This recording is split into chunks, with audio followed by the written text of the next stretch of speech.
Seguimos con las entrevistas de Internet contra la Obesidad, el evento que vamos a dar el 1, 2 y 3 de diciembre de 2017. Estoy con José Manuel Sanz, un experto en todo lo que tiene que ver con la Ley Orgánica de Protección de Datos y cómo ponerla en marcha, cómo funciona. Hola José Manuel, ¿qué tal? Buenas tardes, Daniel, ¿qué tal? Muy bien. Lo de experto igual me queda un poco grande, ¿eh? Yo prefiero especialista, porque experto parece que sabes de todo y no, yo de todo no sé. Me queda mucho por aprender todavía.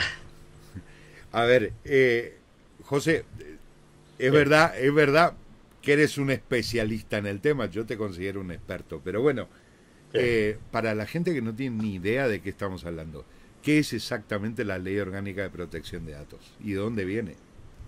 Bueno, pues aunque no parezca, la ley de protección de datos, la ley orgánica de protección de datos es algo ya que lleva muchos años de recorrido, es decir, desde el año 99 que entra en vigor hasta el día de hoy, llevamos casi 17 años con ella y todavía sigue siendo una grandísima desconocida para todo el mundo y sobre todo para las empresas.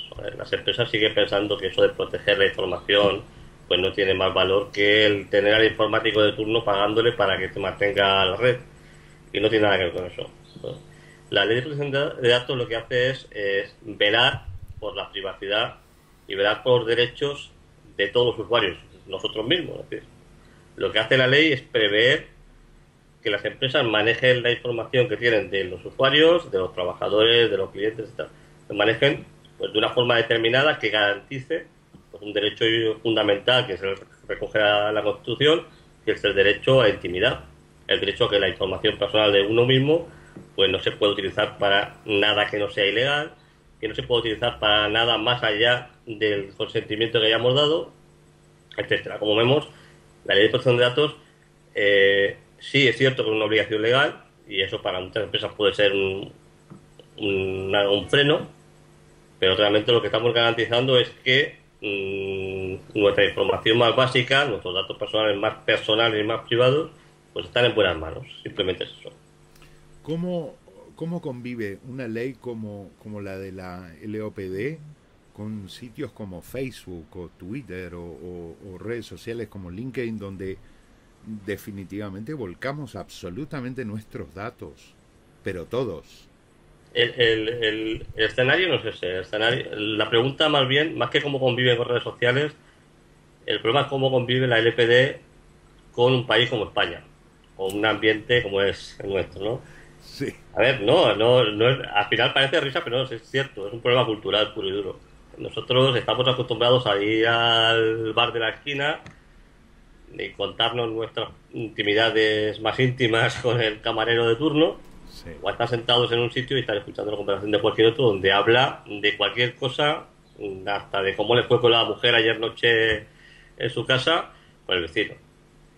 Tenemos una cultura que nos hace estar muy en la calle, nos hace ser muy abiertos y claro, una norma restrictiva, una norma que lo que hace es evitar que esa información salga, pues nos cuesta mucho de entender.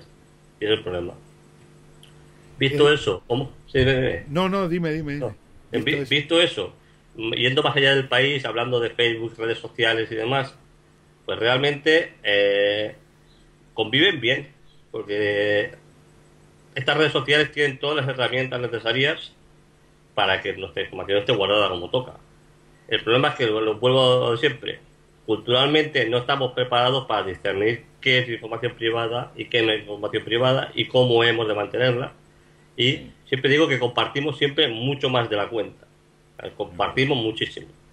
Pero lo hacemos sin mala fe, lo hacemos simplemente porque nos gusta explicar cómo somos, qué hacemos, dónde estamos, cómo vivimos. La norma existe, las herramientas existen, pero somos nosotros las que lo utilizamos mal. Simplemente es eso. Alguna vez leí que cuando damos consentimiento a alguna de las redes sociales para que usen nuestra información de forma indiscriminada, también estamos violando esa ley de protección de datos. A ver, realmente la normativa de privacidad, todo lo que sería las reglas de uso de las redes sociales, dejan muy explícito qué uso se puede hacer de nuestra información. Y somos nosotros, otra vez, los responsables de decir hasta dónde queremos llegar. ¿De acuerdo? cualquiera que se tome la molestia de leer las condiciones de uso de Facebook, de Twitter, pues verá que hay 1000 herramientas para decir y limitar cuál es la información a la que la red social tiene acceso, ¿no? Y de qué forma tiene acceso. Muchas veces nos piden información que a nosotros nos puede parecer excesiva, por ejemplo, fecha de nacimiento para felicitarnos en...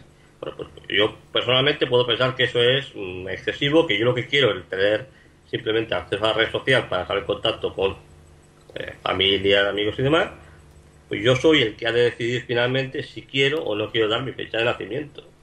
Es decir, el escenario existe, la ley existe y las redes sociales están preparadas para ello, pero somos nosotros realmente, el problema somos los usuarios siempre. O sea, realmente, si vamos más allá o compartimos más de la cuenta, es responsabilidad nuestra, no es de la red social. Eso hay que tenerlo muy claro. Consejos para la gente que no tiene idea de qué va la ley y que tiene que tratar con datos de terceros. Mira, fundamental.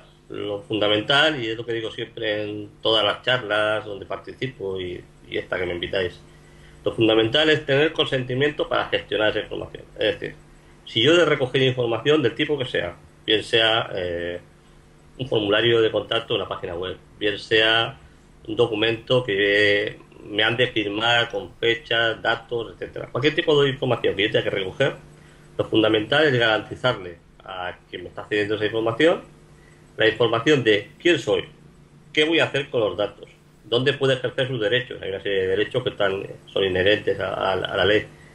Y además de toda esa información, tengo que darle la oportunidad de que me dé su consentimiento para poder tratar esos datos. Si a mí el usuario no me da ese consentimiento, no puedo gestionar la información de ninguna manera. De hecho, hay que tenerlo muy, muy, muy presente. O sea, lo fundamental es el consentimiento. Sin consentimiento no hay datos, y sin datos, pues evidentemente no hay gestión. Pues no hay tratamiento, no hay de empresa, no hay nada. Tal cual. Lo fundamental es el consentimiento. José, vas a estar con nosotros el 1, 2 y 3 de diciembre en Internet contra la Obesidad. ¿De qué nos vas a hablar?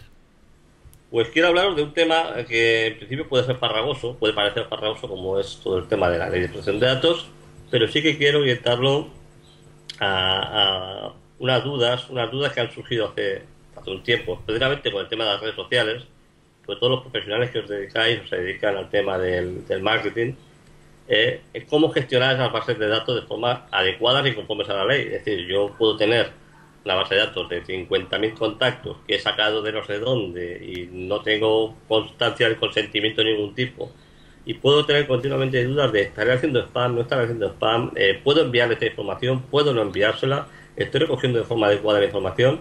Todo esto es lo que veremos. Intentaré que sea lo más práctica posible la sesión, pero veremos unas cuantas ideas de cómo poner en marcha y cómo adecuar a la norma esa puesta en marcha de una base de datos para contactos, bien sea a través de redes sociales, a través de mail marketing, incluso es un tema que no me gusta en exceso porque tengo una especie de cruzada personal con el WhatsApp, ¿vale? Pero muchas empresas están empezando a utilizar ya el WhatsApp como medio de comunicación. Y te leí ayer. Sí, si bien es complicado de gestionar, hay formas de hacerlo, ¿de acuerdo? Pero el WhatsApp tiene sus pigas, entonces habrá que verlo muy a fondo y a ver.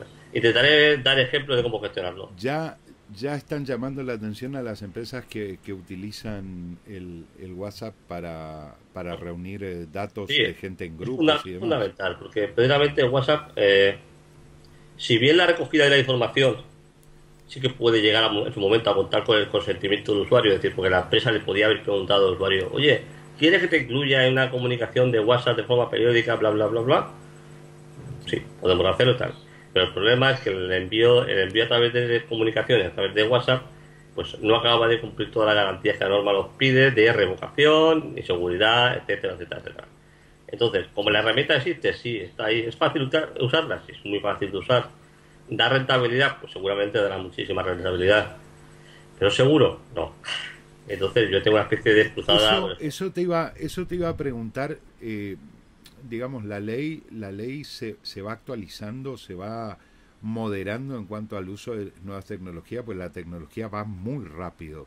Sí, el costo, el periodo evolutivo de una tecnología hasta hace 2 años era de 6 meses Y ayer el Internet Council dice que hemos bajado a 2 meses. Sí, así es.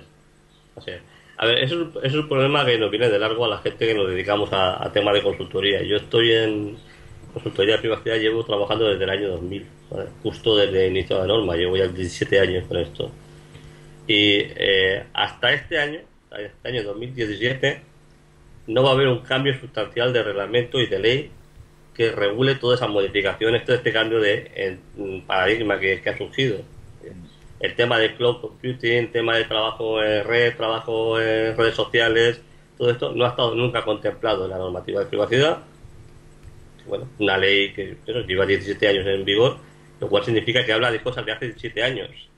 Con lo cual, los consultores hemos tenido que ir un poco sobre la marcha reinterpretando algunas cosas.